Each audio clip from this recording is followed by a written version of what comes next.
La gestation pour autrui, une pratique qui peut être éthique? La gestation pour autrui, ou GPA, suscite de vifs débats en Europe et notamment en Belgique. Mais de quoi parle-t-on? La GPA consiste pour une femme à porter un enfant qu'elle remettra à sa naissance à d'autres personnes qui en ont fait la demande. Il y a donc la mère porteuse, dont la grossesse est organisée dans le cadre d'un contrat, l'enfant qui est l'objet de ce contrat, et le ou les commanditaires qui ont commandé l'enfant.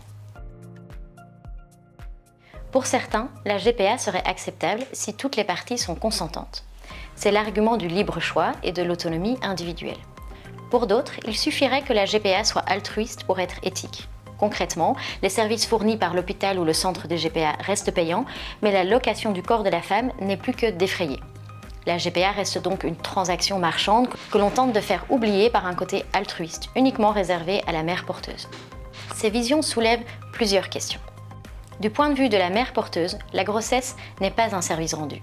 C'est un processus biologique pendant lequel la mère et l'enfant développent une relation corporelle et émotionnelle unique. Grâce à la science, nous savons que la mère garde dans son corps des cellules de chaque enfant qu'elle a conçu, même si cette grossesse n'a pas été jusqu'à son terme. Ce phénomène s'appelle le microchimérisme. La grossesse transforme profondément et durablement la femme qui la vit. La pratique de la GPA nie cette réalité. Du point de vue de l'enfant, objet du contrat, il s'attache durant toute la grossesse à la femme qui le porte. Pour lui, sa mère est son point de repère, pivot entre la vie avant la naissance et celle d'après. Le séparer de sa mère dès la naissance entraîne des modifications significatives de la structure de son cerveau. Il faut savoir que cela le rend plus vulnérable à des troubles neuropsychiatriques. La GPA serait-elle une réponse à l'infertilité? La GPA est parfois présentée comme une réponse à l'infertilité.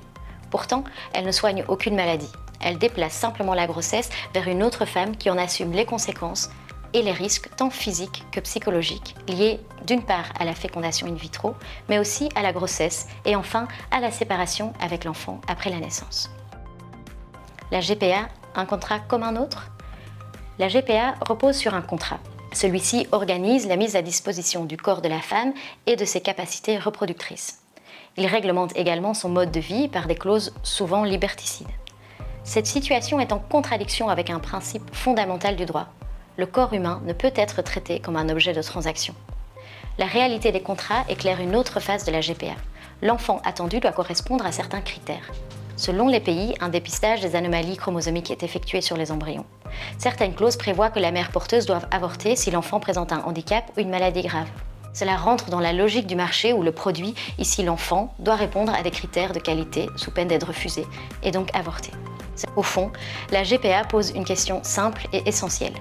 Le consentement de la mère porteuse et son altruisme suffisent-ils à rendre la GPA éthique?